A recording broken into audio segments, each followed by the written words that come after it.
আমার প্রিয় সাহিত্য সাথীদের কাছে একটি স্বরচিত কবিতা বলি। নষ্ট।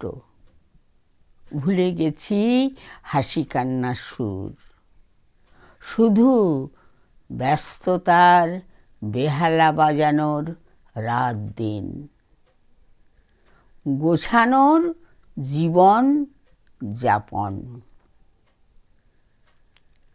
আজ গিরগিটির মতো রং বদলের পালা, ইচ্ছে মতন সুযোগ বুঝে চলা। সময় করি না নষ্ট, অথচ আমরা কতটা নষ্ট হতে পারি সময়েই দেবে তার উত্তর। বন্ধুরা, ভালো থেকো।